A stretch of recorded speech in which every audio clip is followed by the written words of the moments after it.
Hello student, now let's start our CS syllabus. We start from the paper 1 software 4th chapter HTML. In this chapter we discussing following points: markup language, when it is invented, who is invented, why it is invented, its advantages, disadvantages, standard format of HTML, then syntax of the HTML, what is the tag and its syntax, program with the basic tags, and step-by-step working of HTML on computer. Now,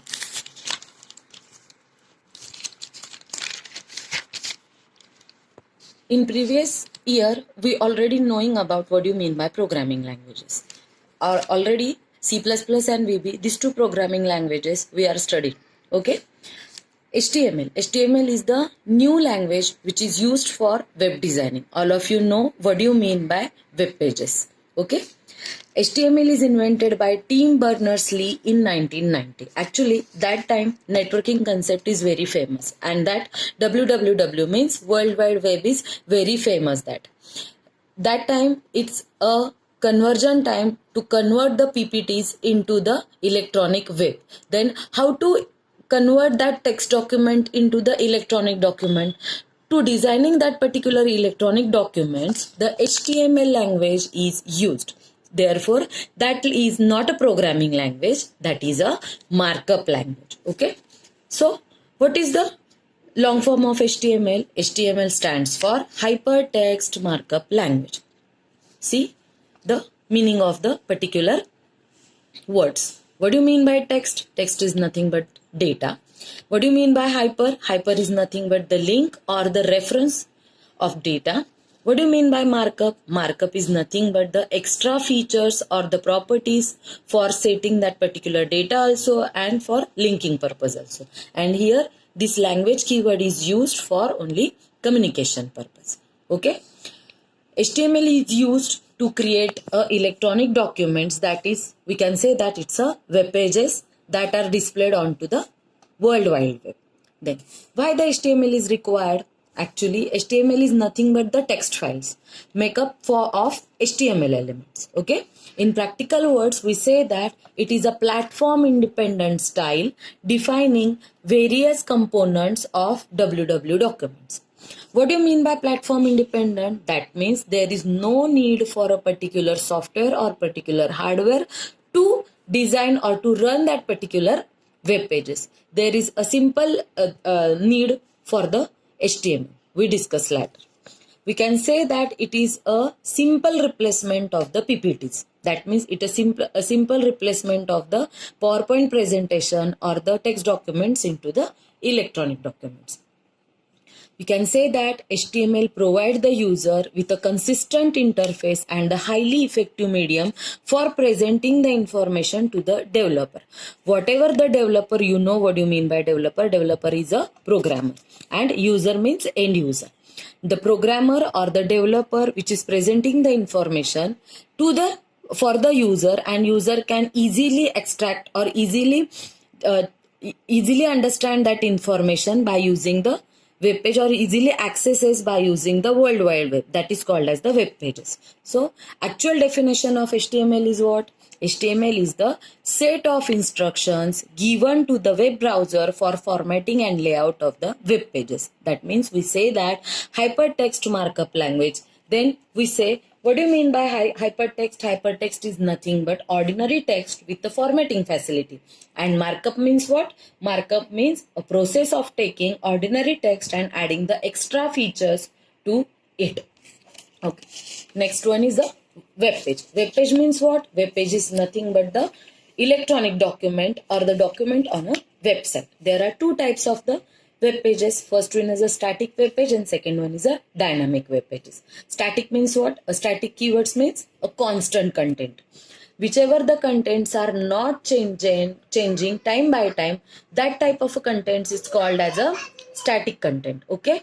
When you are creating the static content, that static content is writing a scripting. So that scripting is called as a client-side scripting. Second one is a dynamic web pages. In the dynamic web pages, the contents are changes time by time, or it's a lively changes. So that type of a scripting is called as a server side scripting.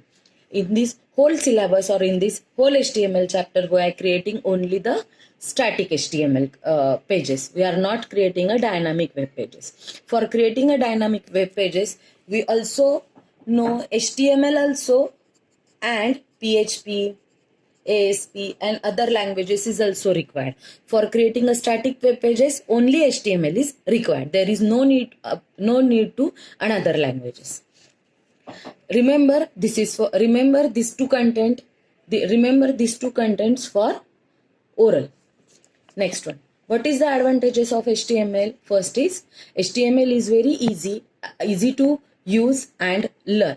Why it is very easy to learn? Because it is only designing purpose. It is not the programming language, so we cannot learn the syntax of particular that. We only learn the commands, how that commands is working for formatting or for designing a web pages. Second one is it contain the advanced formatting facilities. How it's a content advanced formatting facility? That means we are only setting the properties, or we are only setting the attributes of particular tag to set or to make up the particular web page. How it is change its color, how change its font size, how change the style sheet, like it is displayed in italic format, it displays it in bold format, like this way. Third one is a platform independent. You know that. Fourth one is a control navigation is possible. What do you mean by navigation? Navigation is nothing but the transfer one page to another page. That is, we can easily go from one pages to another pages by using linking. Okay, this is called as the navigation. Fifth one is the updation is very easy. Updation means what? Which kind of updation? That is changing the content, changing the paragraph, change the images, then add the videos, add the new images. Like this updation is very easy. For that updation, no need to regenerate the whole website. Only we can update that particular web page. It is easy. Sixth one is the no expensive software and hardware is required. But there is also some disadvantages also. First disadvantage is does not offer the programming language features. Like, what is programming language features? That means we are not use the logical concept. That means what? If you enter two numbers and suppose we display the addition automatically, that is not done by the HTML. Okay. Second one is the complex HTML code is very time consuming. Third one is it's easy to make a mistakes. Which type of mistakes? In the HTML command, there are some sign are used. For example, this less than sign is used. This backward slash is also used. If you are not writing this, then these mistakes are done. Fourth one is can't detect the errors. What is can't detect the error? That means by in C++ we have a compilers. If we run the program, you can get the errors, syntactical errors. But here in HTML, there is no such type of a compilers are there. So we cannot get the error before getting the output. We directly get the output, and in that output, we can see the errors. Fifth one is the special scripting language is required for handling the events and validations, like VBScript and JavaScript. But there is another way to get the logical content into the HTML. Then how? By using the VB and Java rules, or by using the VB language and Java language, we can write the HTML code and we can do these things into the HTML. Next one. HTML requirement. Okay. HTML required only two things. First one is the text editor and second one is the web browser. What is the use of text editor? Text editor is used to write the program. Text editor is used to write the programs, and web browser is used to run that program. Okay, that means what? Text editor is nothing but the use for input, and web browser is used for output. Okay, which type of text editors? In Windows, you know that the Notepad is there. In Macintosh operating system, Simple Text is there. In Unix operating system, VI and Emac, these two type of text editors are there. Remember these names for oral purpose. Which type of browsers? You know the browsers name, like Internet Explorer, Google Chrome, Netscape Navigator, Mozilla Firefox, and etc. Okay, now next, what is the command, or what is the command in HTML to write the program? Here, the command which are used in HTML for creating the website, that is called as a tag. Okay, so tag is used to mark up the HTML elements. Okay, always return, the tag is always returning into this sign. This is angular bracket, that is less than sign and greater than sign. Normally the tags are always comes in pair. Comes in pair means what? It have a starting tag and ending tag. But for starting tag, you write the angular bracket, that is less than sign, then tag name, close that sign, afterward write the text, and after that, to close the tag,